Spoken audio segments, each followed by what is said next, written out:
جو لوگ کافر ہیں ان کا اعتقاد ہے کہ وہ دوبارہ ہرگز نہیں اٹھائے جائیں گے۔ کہہ دو کیوں نہیں، میرے پروردگار کی قسم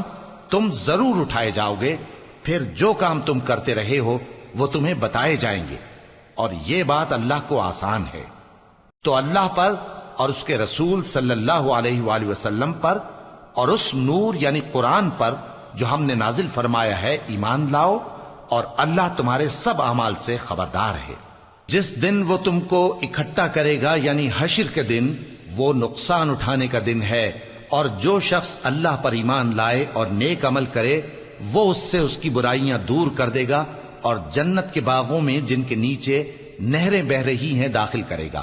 وہ ہمیشہ ہمیشہ ان میں رہیں گے،